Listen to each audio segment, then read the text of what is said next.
mendesah pelan. Dengan perutnya yang buncit, ia meninggalkan gua refleksi dengan tangan di punggungnya. Tidak mudah baginya untuk berpura-pura menjadi seorang master. Rasanya menyenangkan. Begitu dia keluar dari gua refleksi, dia melihat Pan Zong dan Zhou Jifeng berjalan ke arahnya. "Salam, Tuan ke-8," kata mereka berdua serempak. Zhu Honggong berdeham dan berkata dengan nada mengesankan, "Ada apa?" "Tidak ada, kami di sini hanya untuk melihat-lihat. Kami dengar Anda menghabiskan sepanjang malam menyelesaikan soal-soal itu, Tuan ke-7. Kami juga tertarik," kata Pan Zong. "Kalau kalian punya waktu, sekalian saja kalian berkultivasi." Zhu Honggong memutar matanya ke arah mereka berdua. Zhu Honggong melemparkan selembar kertas kepada mereka berdua. "Terima kasih, Tuan ke-8." Pertanyaan itu menyebar seperti api di Evil Sky Pavilion. Selain bercocok tanam, yang mereka lakukan hanyalah makan, minum, buang air besar, dan tidur. Tak terelakkan lagi bahwa hidup mereka terasa kurang. Kini setelah pertanyaan ini muncul, semua orang mulai mempelajarinya. Lu Zhou sedang bermeditasi pada gulungan kitab suci surgawi di kamarnya. Ia tidak menyangka tindakannya yang tidak disengaja akan menarik perhatian semua orang. Pagi berikutnya. Sebelum fajar, Lu Zhou mendengar sebuah pemberitahuan. "Ding, si Wuya yang disiplin, hadiah, 200 poin prestasi. Ding, si Wuya yang disiplin, hadiah, 200 poin prestasi." Ada 2 notifikasi kali ini. Ini menarik. Sepertinya aku harus mengajukan beberapa pertanyaan lagi untuk memberi pelajaran pada bajingan ini. Akan kutunjukkan padanya bahwa selalu ada orang yang lebih baik di luar sana. "Salam, Guru," suara Zhu Honggong menggema di udara. Datang. Setelah menghabiskan waktu bersama Zhu Honggong, ia tidak lagi bersikap pendiam seperti dulu. Malah, ia tampak lebih tenang. Ketika ia memasuki ruangan, ia melihat tuannya duduk bersila. Ia membungkuk dan berkata, "Guru, saudara senior ke-7 telah memecahkan pertanyaan itu kemarin, dan jawabannya sama dengan jawaban Anda." Ekspresi wajah Lu Zhou tetap tidak berubah. Pertanyaan itu hanya pembuka. Anehnya, jika dia berhasil menjawabnya, dia akan diberi poin prestasi. "Bagaimana dengan pertanyaan kedua?" tanya Lu Zhou. "Kurasa kakak ke-7 bisa mengatasinya, tapi, dilihat dari cara dia menggaruk telinga dan pipinya, aku yakin itu menyakitkan," kata Zhu Honggong. "Yang di atas meja, berikan padanya. Muridmu mengerti." Zhu Honggong membawa jawaban pertanyaan kedua dan ketiga ke gua refleksi. "Kakak senior ke-7, jawabannya ada di sini." Dan pertanyaan ketiga. Si Wuya buru-buru mengambil jawabannya dan membandingkannya dengan pertanyaan baru. Lalu, ia berseru kagum. "Hebat, sungguh hebat." Zhu Honggong memandangi meja batu di gua refleksi. Ada 2 retakan di atasnya. "Kakak senior ke-7, apakah kau yang melakukannya?"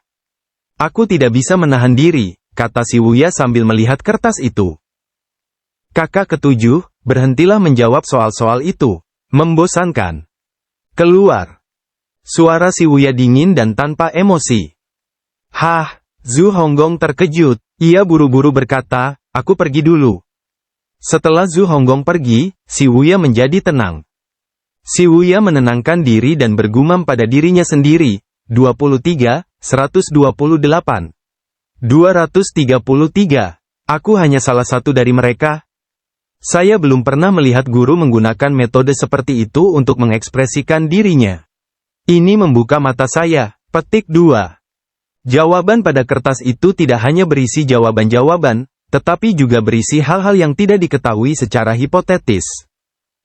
Bagi orang cerdas seperti si Wuya, sedikit saja jawaban sudah cukup untuk mencerahkannya. Bagaimana mungkin dia tidak terkejut saat melihat ini? Adapun pertanyaan ketiga, lebih tepatnya, itu adalah kertas ketiga. Setelah membacanya, si Wuya tertegun cukup lama. Dia akhirnya mengerti bahwa 2 pertanyaan pertama hanyalah sekadar makanan pembuka. Pada kertas ketiga, ada segitiga, lingkaran, dan simbol yang tidak dipahami si Wuya. Memang, dia tidak dapat memahaminya. Hal ini karena kertas ketiga berisi geometri dan aljabar tingkat tinggi. Bahkan sebelum Lu Zhou bertransmigrasi ke sini, dia pasti juga terganggu oleh pertanyaan-pertanyaan ini, apalagi si Wuya yang belum pernah menjumpai konsep seperti itu. Inilah ketakutan akan didominasi oleh banyak siswa. Ding, si Wuya yang disiplin, hadiah, 200 poin prestasi. Setelah 3 pemberitahuan, Lu Zhou akhirnya mengangguk puas. Melihat pertanyaan-pertanyaan ini saja saya saja pusing, apalagi kamu. Kertas ketiga berisi aljabar dan geometri. Bagi dunia yang tidak memiliki konsep matematika dasar, seolah-olah mereka sedang membaca kitab surgawi. Si Wuya bukan orang biasa. Jika dia mempelajarinya beberapa lama, dia pasti bisa memahaminya, kan? Dengan pemikiran ini, Lu Zhou menutup matanya dan terus bermeditasi pada gulungan kitab surgawi. Pada sore hari, yang lain dari paviliun langit jahat sudah menyerah dalam memecahkan pertanyaan. Sebab, jika mereka terus-menerus berada dalam kondisi ini dalam jangka waktu lama, mereka bisa saja tersiksa sampai-sampai ingin mati saja. Sore harinya, si Wuya menatap soal-soal di kertas ujian. Ia tampak linglung. Seolah-olah dia menjadi jauh lebih bodoh. Begitulah manusia, ketika menghadapi sesuatu yang sulit, kepercayaan diri mereka akan goyah, dan mereka akan mudah meragukan diri sendiri. Si Wuya tidak terkecuali. Tanpa dia sadari, orang lain dari paviliun langit jahat telah lama menyerah. Pada hari ketiga, hari keempat, hari kelima, si Wuya mempelajari pertanyaan-pertanyaan di kertas. Semakin dia mempelajarinya, semakin dia menyadari betapa sulitnya pertanyaan tersebut. 5 hari berlalu hanya dalam sekejap mata. Meditasi Lu Zhou pada gulungan kitab suci surgawi berjalan lancar. Kekuatan luar biasa kitab suci surgawi sudah penuh. Akan tetapi, dia tidak tahu apa kekuatan tulisan surgawi yang keempat itu. Sekarang setelah dia memahami kekuatannya, sudah saatnya kartu item tersebut meningkat nilainya. Dia membuka kolom item. Seperti dugaannya, semua kartu telah meningkat 500 poin. Lu Zhou tengah mengutuk sistem itu dalam hati ketika sebuah suara terdengar dari luar. Guru, kakak senior ketujuh ingin bertemu dengan Anda. Mendengar ini, ekspresi Lu Zhou tetap tidak berubah. Bajingan ini tidak akan bisa menyelesaikan masalah di atas kertas. Apa itu? Kakak ketujuh ingin bertanya kepadamu tentang solusi dari masalah di atas kertas. Dia ingin meminta petunjuk. Zhu Honggong menyadari bahwa gurunya sedikit marah. Ia buru-buru berkata, saya akan menyampaikan pesan itu kepadanya. Setelah Zhu Honggong pergi, Lu Zhou mengelus jenggotnya dan memandang keluar jendela. Kau pikir aku tidak bisa memberimu pelajaran? Selama beberapa hari ke depan, Lu Zhou secara bertahap meningkatkan kesulitan soal-soal tersebut. Ia tidak berharap si Wuya dapat menyelesaikannya. Sebaliknya, ia ingin si Wuya memahami makna di balik soal-soal tersebut. Belajar tak ada habisnya. Semakin si Wuya memahami matematika, semakin ia akan memahami rahasianya. Di dalam gua refleksi, si Wuya persis seperti yang dikatakan Lu Zhou. Saat ia memperoleh pemahaman lebih dalam tentang pertanyaan-pertanyaan itu, ia menemukan bahwa pertanyaan-pertanyaan itu jauh lebih sulit daripada yang ia bayangkan. Penampilannya juga telah mengalami transformasi yang menggemparkan dari sebelumnya.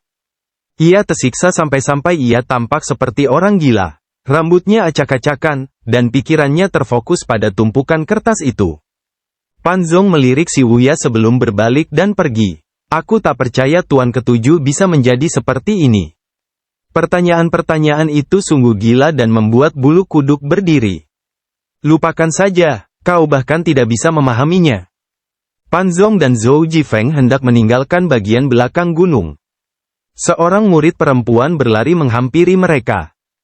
Pan Zong mengerutkan kening dan bertanya, ada apa? Kondisi Putri Yongning semakin memburuk. Seseorang telah melaporkan hal ini kepada kepala paviliun. Saya akan memberitahu Tuan Ketujuh, kata murid perempuan itu cepat-cepat.